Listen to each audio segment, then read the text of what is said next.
What's going on YouTube? Darkster255 here. The numbers may be randomly generated, but the content itself is not, guys. And as you guys have probably seen and heard, our boy King Gallcobar, I've never said his name right, which is a common theme here on the channel. But anyways, guys, he did just get a massive buff, and now he's actually one of my favorite champions. So when this champion was released eons and eons and eons ago, I got him at the very beginning for my free-to-play account, and I more recently got him, and I say more recently, like the last couple of years, I got him on my main account, and he has been hanging out in the vault, protecting the vault in all of his glory because of how absolutely terrible he was. So let's go ahead, guys. I want to go into what they've changed. So we'll jump into his kit. We'll jump into the masteries that I think you should go on him, relics, teams to pair him with, so on and so forth. So if you guys have not already subscribed to the channel, make sure to subscribe to the channel, and let's go ahead and jump right into it.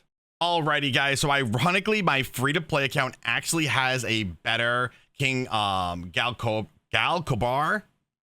It actually has a 5-star awakened, which is insane. I was actually debating on which account I wanted to use to showcase this guy, because my free-to-play account has like a nice, and so they go hand in hand with each other, but overall my main account here has a lot more different Selvin watchers to pair him with. And yes, you don't have to pair him with a bunch of his of people in his own faction, but I mean, the Selvin watching faction is like some of the best supports in the game are there, so it's just easier. I just have more a better variety to showcase this guy off. So anyways, guys, so what we'll do, let's go ahead and jump right into his kit, and I'll explain how his old kit worked versus how his new updated kit works.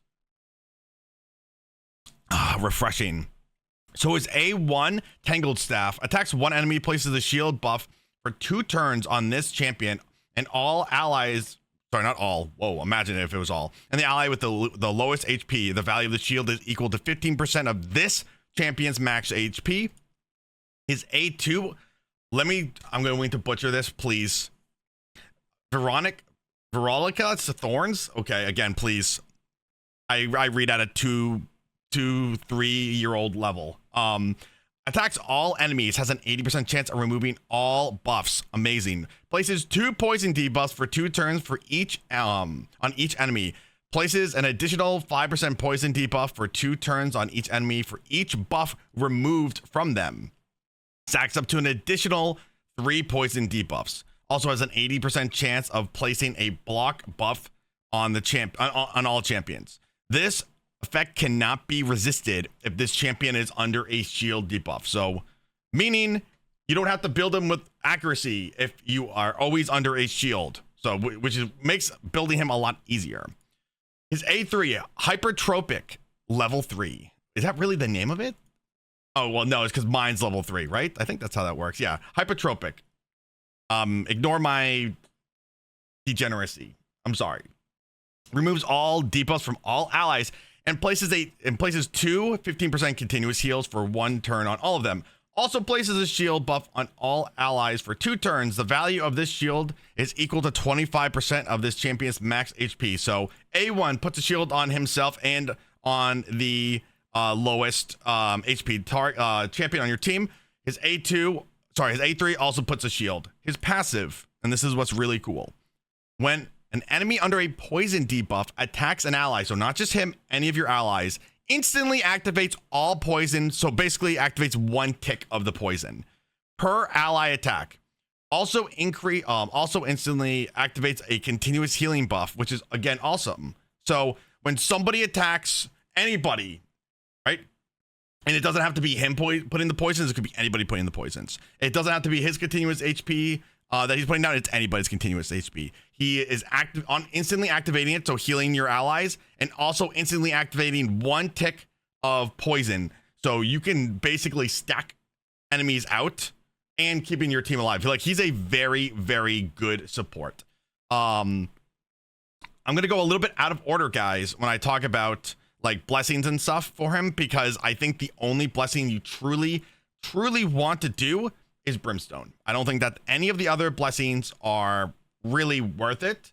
You could try to build him like hybrid damage, his multipliers aren't really that good. I would say I would very strongly go against building him as a damage dealer. Again, you can build him off damage, but I personally think that it's not the right move unless you're trying to quote unquote cheese like faction wars using like the Arachne Elixir, and then you just build him with a ton of HP and then you're just nuking the waves. That would be like kind of the only thing that I think that you would cheese him. So like, you know, Nature's Wrath would be the only thing if you're going to build him. Just like, I'm going to only build this guy for damage. Again, you can. His multipliers are okay. I don't think that it's worth doing it. I think that if you're like super end game and you want to like limit test just for the funs of it, like the lulls of it, you could do it because he's putting down so much, like so many HP burns. Not HP burns. Whoa, sorry. Poison debuffs. You could, but I would stick to Brimstone. And that's what I would do. Again, I think maybe for like my main account, it could be really fun to try to make him like a hardcore damage dealer and see like how much he can actually do as a damage dealer. But again, his entire kit is based around HP. You know, the multipliers are around his HP for his shield, which is honestly more important for 90% of players versus his damage multipliers for like his attack. So my personal opinion, stay with Brimstone, use him as a support. Now, guys, let's go ahead and we're going to jump again. We're going a little bit out of order, guys. We're going to jump into the relics. Now, on Hell Hades' website, they actually recommend the Volcanic Heart, which is a good choice, right? It gives you a shield. Actually, I should just show you guys what Volcanic Heart does. My face is going to be covering it. I'm sorry. Where it places a 10% magma shield buff on all allies for 2 turns at the start of the battle, and then when the wearer gets low HP, it pops it up. So like Volcanic Heart is great because again, if he's under an HP buff, which he's constantly, you know, sorry, not an HP buff, a shield debuff, a shield buff. Wow, I'm all over the place. Apologies. If he's constantly under a shield, he's always going to land his abilities. It does not matter. So pairing him with the Volcanic Heart, which you immediately start off with a shield, is fantastic, right? If you don't want to put him in like a shield set, Volcanic Heart, great. Obviously, gives him a ton of resistance. So you like people aren't stunning him. You know, he's not getting stunned. He's not getting feared. His stuff isn't getting stolen. Like very, very good, and more HP. So his shields that he's placing are stronger, right? Volcanic Heart is great. I would say probably would be, and I'm going to say would be, right? His best. I think that the Spore Burst is better than the Volcanic Heart personally, and I say that because putting more poisons down is more impactful than having the shield at the start, right? You can put your guy, you can put King Gallcobar in a shield set. You can put him in a bolster set, even though the bolster set, you know, fades away. Like, you could pair him with Wix, you could pair him with another shield. Like, you know, if you have a choice between the two, I think putting your Volcanic Heart on somebody else is more impactful. Now, again, Hell Hades also has 2 different relics, and one of them is the Perched Shadow, which the Perched Shadow is fantastic, right? I don't think anybody can deny how awesome the Perched Shadow is. Every time you use your A1 ability, it gives you a chance to give, you know, to go again, basically, right?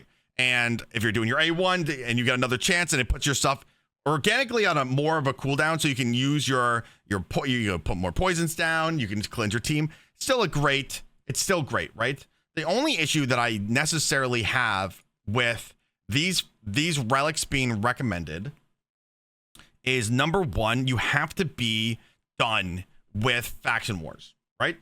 So if you are just now pulling this guy and you're not even done with faction wars, the 2 of the recommended relics, you're not going to even be able to look at these 2.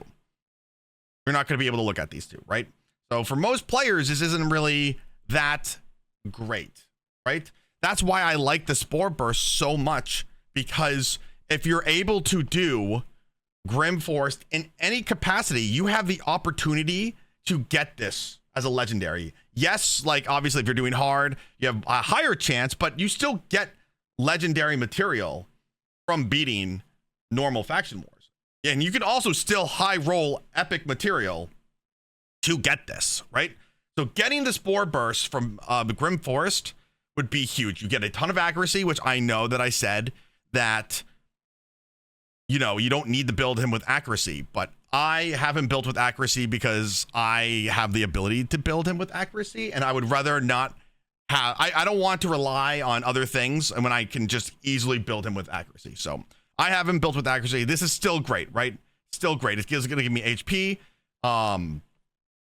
But the Perch Shadow is great. And then, like I said, if you want to try to cheese bosses, you want to try to cheese waves, you want to cheese bosses, you want to, try to like get as much damage as you can out of this guy, you could try to use, like I said, the Arachne Elixir. And again, I know that my face is blocking it, but the Arachne Elixir, wearer's poison debuff deals bonus damage equal to 50% of the attacker's attack.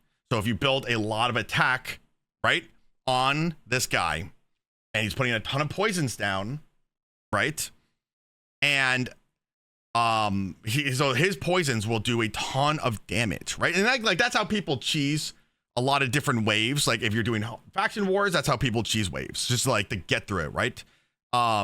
He's going to be stripping, putting the block buffs, and putting poisons down. So and then like again, if you have a team, anybody who gets attacked and instantly activates the poisons, like pretty good to cheese different waves. You can do that strategy in Doom Tower.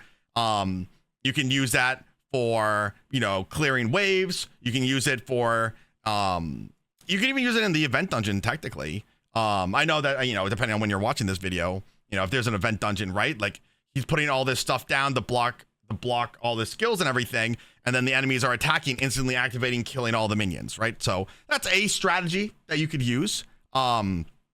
I think maybe for fun, I could do it just to see, why not see how it actually works. Maybe I'll make another video like testing that kind of strategy out. But I have them built, and I'm kind of giving you guys a little bit of a guide, kind of for the broad masses versus like, look at this crazy thing that I was able to do. So I would stay away from these two. If you have it, great, awesome, right? But I think that it's a little bit harder for most players to get a Perch Shadow, most players to get an Arachne Elixir, unless you're already doing faction wars. And even then, it's still hard. It takes a long time to get these. Well, not really so long to get the Arachne Elixir, but Perch Shadow, it takes a while. You could go with the Coronet. Again, this is more of like a damage, whereas damage increases by 1%. Could go with it. It gives you accuracy, gives you attack. What's also good if you are like really struggling for accuracy, is Molten Death Bell. Again, great, but you really want to look for, pieces that are going to be giving you resistance, because we don't necessarily care about accuracy if we're pairing him in a team that's going to be having a lot of shields up. Or you can just have a strategy that you're relying on him just constantly having shields. Not something that I would recommend, but it could be a strategy for you. Again, I like to err on the side of caution, that I don't have to rely on other people having a shield debuff, myself having a shield debuff, so on and so forth. So, there's so many different strategies in this game. I would just pair him with a resistance, so he's just not getting stunned, he's not getting debuffed, yada yada yada, right? I mean, there's a bunch. I mean, this is great. Again, anything that is going to be giving you resistance, and you can check all that stuff, guys. I know my face is blocking it. Like right here, by just checking hitting stats and going resist, and this will show you every single relic that has resistance on it. So you can quickly scan through your relics and be like, oh my god, this has resistance. Oh, this is going to be doing this. So sometimes just using the relics just for the stats is good. I mean, obviously you want to use it for the the abilities, but those are my three choices, right? Volcanic Carcass is amazing. Wouldn't recommend putting it on him unless if you just had an abundance of this mythical relic, you could do it. Perch Shadow is great. Spore Bus is second in slot, then Perch Shadow, then Arachne Elixir, and then if you're really, really in a bind, going with a relic that gives you resistance. All right, guys, let's go ahead and go to the gear. Now, there are really a couple different gear sets that you can go with. There's really three. I have him in Feral, a 9-piece Feral. Again, obviously, you have to get all this, all of the different components. It's pretty, I want to say it's easy to get the components for Feral, but you have to be in Siege. You have to be winning Siege. So it takes a while to get the components, but I do think that his best set is Feral. right? Allies deal 5% more damage per each debuff placed by the wearer. So keep in mind, guys, right? Where my entire team, or I guess yours, ours, entire team is going to be putting 5% more damage down, right? 5% for the block buffs, right? Immediately. Then at least one minimum poison, you're dealing 10% more damage, right? Just a minimum, but you're actually putting 2. So now you're doing 15, right? With the ability of putting an additional 3, I'm running out of fingers, right? So you have a chance 5, 10, 15, 20, 25, 30. You have a chance of dealing 30% more, your team dealing 30% more damage, which is insane. Plus, right, 30% more damage. Plus, if you're putting more, right, you're putting more poisons down, you have a greater chance of putting, of your team doing more damage. Granted, you know, it's only while the debuffs are active, but you're still going to be able to do a ton of extra damage for your team. Like, that's why he's such a great support, and why I personally think survivability over damage is the way to build him, personally.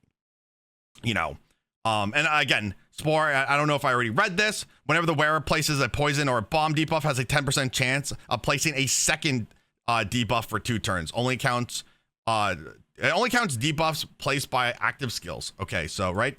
And then this is booked up to 30, I think, 35%. You have a 35% of, like, so you can, like, really stack out a bunch of debuffs, right? So that's why I really like Feral. If you are not doing well in Siege, if, like, you're in a clan that's not really doing well in Siege, you could also put him in Protection, because, again, he's putting down a lot of buffs, right? He's putting down a lot of buffs.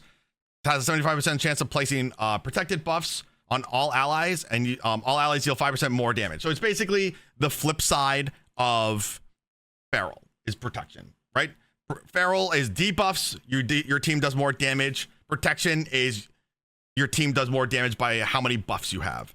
How his old kit used to work, and this is why he went from being trash to very, very good.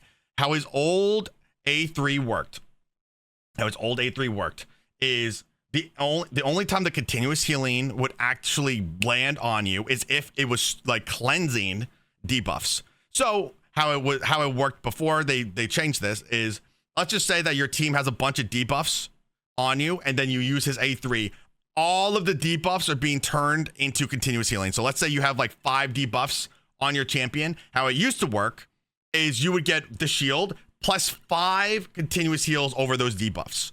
But the problem is, and this is why he sucked before, is if you had no debuffs on you, all he was doing was putting the shield on, making him not really that great, right? Like, you need the continuous healing. Like, the continuous healing is the most important part, one of the most important parts of, like, progressing. Like, you need to heal your teammates. So, not good. Really not good. So that was a huge buff to him, and that's, again, why he went from being a Volt hero to being actually extremely, extremely powerful. So I have him in a 9-piece. I'm in a 9-piece. I have him with high resistance. I have him in a good amount of accuracy. By a good amount of accuracy, like pretty high accuracy, right? Now, again, I care more about landing the debuffs at all times. I don't want any kind of baboonery when I'm landing my debuffs. If I'm in faction wars or whatever, and the boss goes first and strips all of the shields and stuff like that, I want to be able to guarantee land my buffs. You know, he is slow, right? I would love him to be like 300 plus speed, but again, this is honestly just me quickly gearing him, right? This is me gearing him to 250 speed. He is on the slower side. You want high resistance. So he's not getting stunned. He's not getting slept, blah, blah, blah. You want him in high resistance wherever, whatever area of the game you're using him, you want him to be able to not be landed, the debuffs to be landed on him, right? So he's able to cleanse your team. He's able to do all these different things, right? That cleanse is really, really impactful. So, I mean, again, would love him to be faster. He has a decent amount of HP. I would love this to be about 100,000 HP. So we would have a stronger shield that we would be placing on not only ourselves, but everybody else. But again, for the purposes of this video, I just geared him and said, let's rock and roll, right? So again, you can't really see it because my face is blocking me. This is the accuracy right here, and this is the resistance. It's easy for me to get these stats because look at my Great Hall.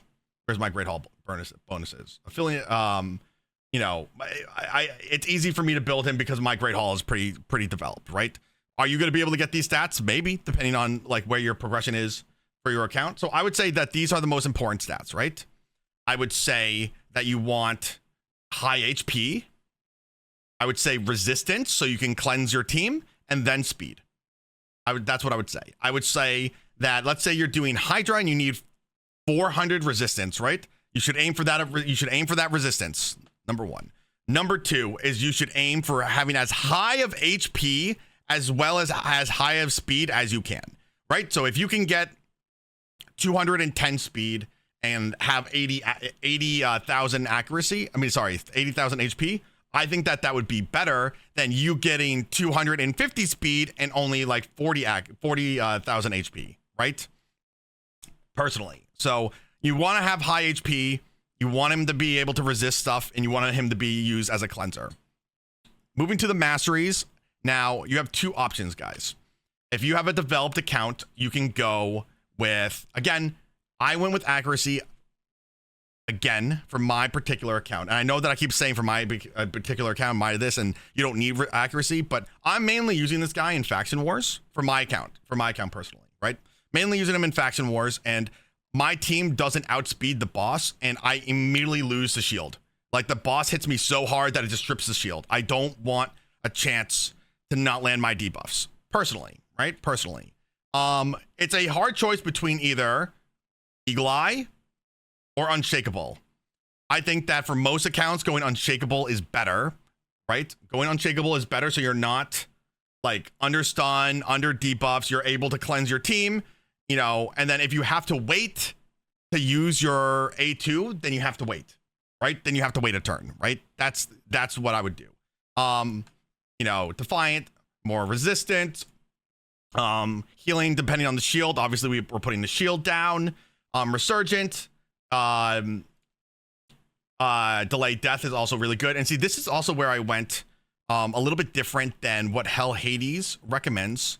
I really like Solidarity. Increases ally resistance by 5 for each buff placed on them by this champion.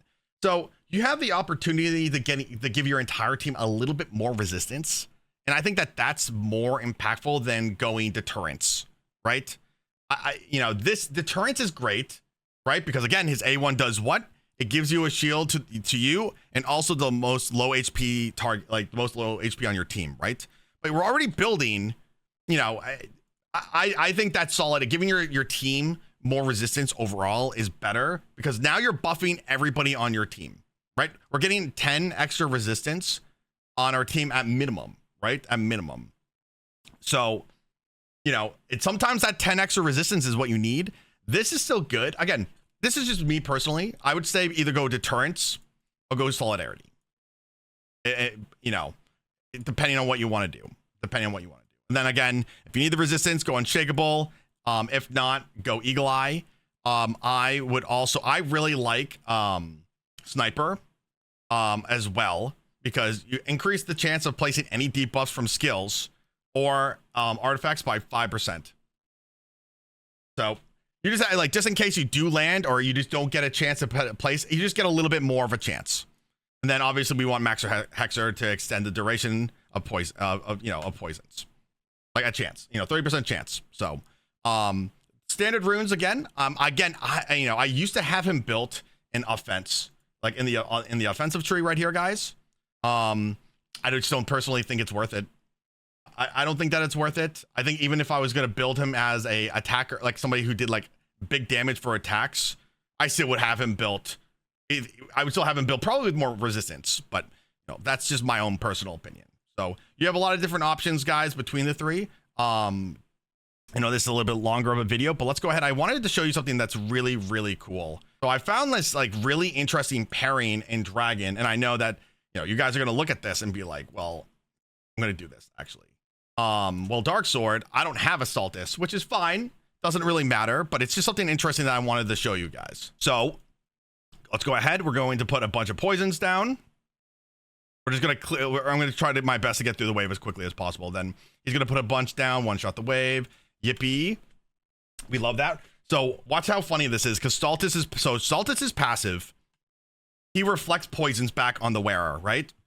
And I never realized how OP Stultus is against Chagar, which is this guy right here, because Chagar, right? Chagar puts down, he poisons your entire team, and then he has a chance of when it gets to his turn to do like his A1, which is really, really funny. So you have a chance of he tries to do that, it gets reflected back, and then instantly activates because somebody's attacking, you know, because of Chagar. Look, and we just activated all those poisons on him. I'm just trying to get through this wave as quickly as possible. Yeet. Everything is dead. But it's a really interesting interaction with the dragon and Stultus. Again, you can build like really easy poison burst teams, right?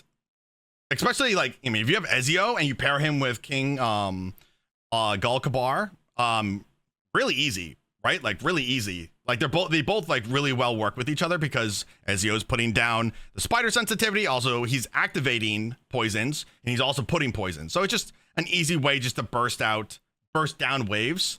It's kind of like an old traditional way to like clear through different dungeons and different bosses. Like I said, a very traditional thing, right? So let's do this.